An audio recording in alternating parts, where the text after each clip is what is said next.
little bit of snow here today.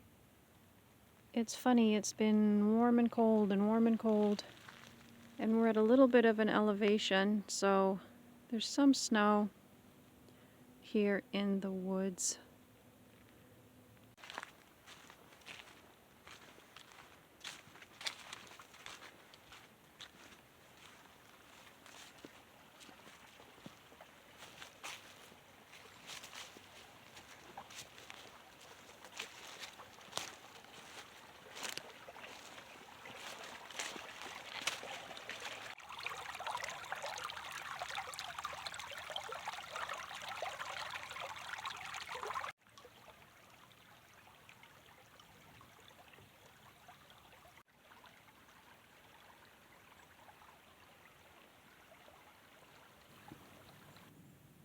This, I believe, are woodpecker holes. I think. I could be wrong. Could be insects of some kind.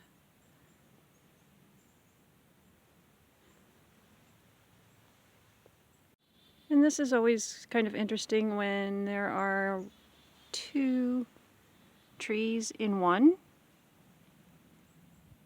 Almost like twins. They've branched off from the same trunk. This is a marsh. It's marshlands. Even though there's forest, you see that bright area past the trees, that is marsh, and there's water in there, and there's animals and birds and things. So we'll go take a look. And here we are at the edge. Usually there are bunches of ducks and geese and all kinds of things. I do not see any today, and I'm wondering if that is a sign of the weather. Will we get a storm ahead? Sometimes the birds will hide, the animals will hide if they sense any kind of bad weather coming. Here's something interesting.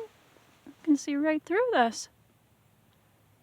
I'm not sure if that's from mold or some kind of rot.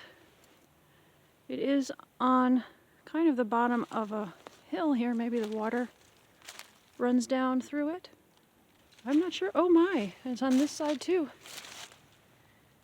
Three ways. Maybe there was dirt there before and it got washed away.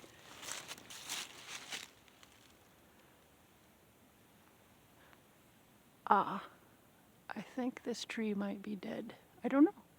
Maybe it just lost its leaves. Here is a big rock under the water. Kind of compare it to the rest of the water. This is the most open area of the marsh.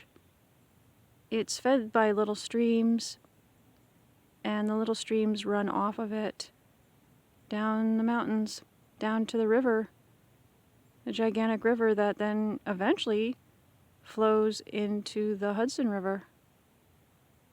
This is where it all starts.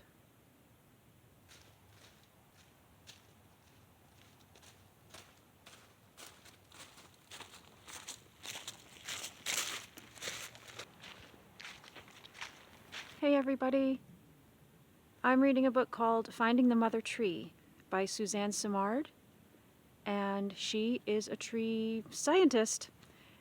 She grew up around trees, her family was a logging family, and she has discovered some really amazing things about trees that I wanted to share with you today. If you go into a forest and you find the oldest, tallest, grandest tree, chances are that is the mother tree. And you may be surprised to learn that that tree actually is kind of the nurturer and the protector of the other trees. And you may say, oh my gosh, how is that possible? How can a tree protect other trees? They're standing still in the dirt with their roots and they can't move. How can that possibly happen? You may have noticed this. Under the ground, under the trees, is actually this network. I believe they're white fibers, like a mesh, like a net, all completely throughout the forest floor. And this network is actually a form of fungus. And the name of the fungus, I've had to write it down because it's in Latin, arbuscular mycorrhizal network. And I hope I pronounced that right. It emits chemicals that are similar to the neurotransmitters in our brain. And it's connected to the trees, and the trees can send their nutrients through this network, they can send water through this network, and as the author is suggesting, that there's a certain legacy that can be transmitted through this network. It's possible that this might be a mother tree. Very, very tall. One of the tallest among the other trees. And here is a baby or teenager maybe tree. There's a baby tree. And yeah, mother tree nourishing all the offspring. Just amazing. Something that I found interesting, particularly interesting, as if that wasn't interesting enough, that when a tree is in danger, it will dump toxins.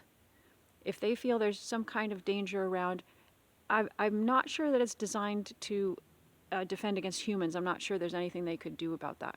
But in terms of invasive species, invasive plants, possibly animals, they will dump toxins out through their water system, out through this network of fungus.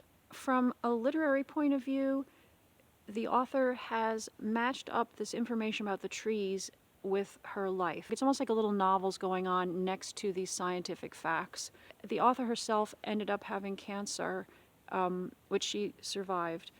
But as she was going through the treatments for cancer, she was thinking about herself as a mother and that her children would survive her. And so she was comparing that really to the mother tree concept and kind of, I don't know, sympathizing with it and just it was an interesting contrast what she did, comparing her own feelings as a mother with what would be a mother tree.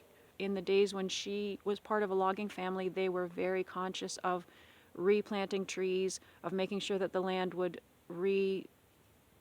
grow again and was more caring towards the land, as opposed to some parts of the world and some corporations or companies that are not as conscious. So a good part of the book was a call to be more conscious about what we're doing with trees. As you know, I have always loved the forest.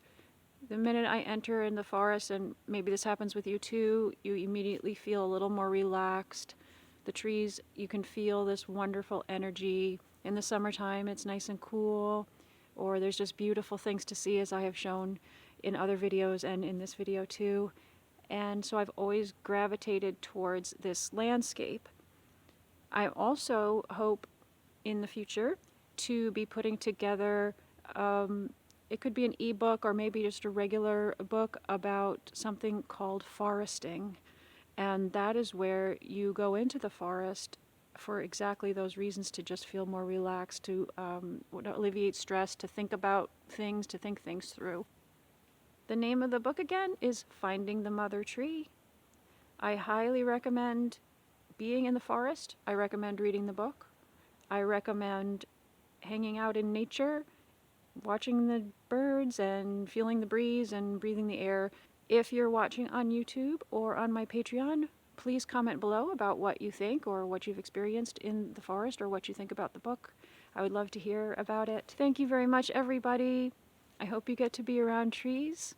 Hope you have a great day, and I will see you soon.